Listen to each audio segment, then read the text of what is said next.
दोस्तों आज मैं आपको जो कहानी सुनाने जा रहा हूँ वह किसी फिल्मी स्क्रिप्ट से भी ज्यादा डरावनी है, क्योंकि यह कहानी है वास्तविक घटनाओं पर आधारित। आपने द कंजूरियन फिल्म तो जरूर देखी होगी, भूत, तांत्रिक और आत्माओं से भरी हुई। लेकिन क्या आप जानते हैं कि इसके पीछे की सच्चाई और भी खौफनाक है। यह कहानी है ईद और लॉरेन वारेन नाम के दंपति की, जो असल जिंदगी में डेमोनोलॉजिस्ट थे। उन्होंने जिन घरों और परिवारों से जुड़ी आत्माओं का सामना किया, उन घटनाओं पर ही द कंजूरियन यूनिवर्स बना है। दोस्तों 1971 में अमेरिका के रोड आइलैंड में पेरॉन फैमिली एक नए घर में शिफ्ट हुआ। घर बहुत खूबसूरत था, लेकिन वहाँ का इतिहास बेहद खतरनाक। पहली ही रात से घर में अजीब घटनाएं होने लगी। दरवाजे अपने आप बंद हो जाते, आधी रात को बदबूदार गंध आती, और सबसे डरावना तो यह था कि परिवार की छोटी बच्चियां रात में कहती थी कि उन्होंने सफेद कपड़े पहनी औरत को देखा है। दोस्तों धीरे धीरे उस आत्मा ने परिवार को सताना शुरू कर दिया। कभी बिस्तर से बच्चों को खींच लेना,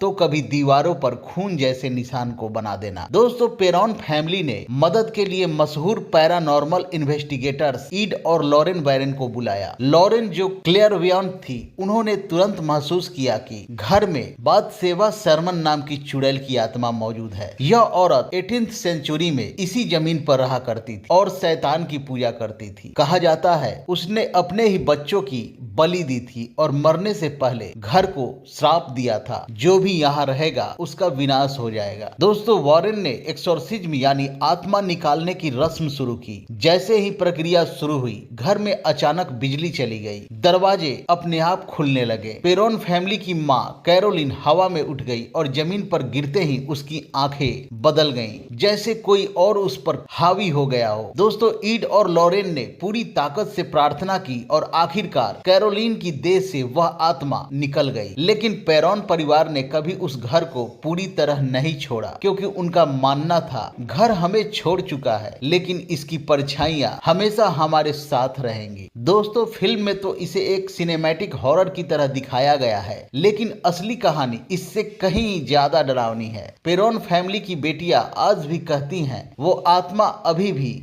हमें देखती है, बस पर्दे के पीछे से। तो दोस्तों द कंजूरिंग सिर्फ एक फिल्म नहीं, बल्कि सच्ची घटनाओं का दस्तावेज है, और यह साबित करता है कि कुछ कहानियां सिर्फ सुनने के लिए नहीं होती, कभी कभी वे आपके पीछे चल भी पड़ती हैं।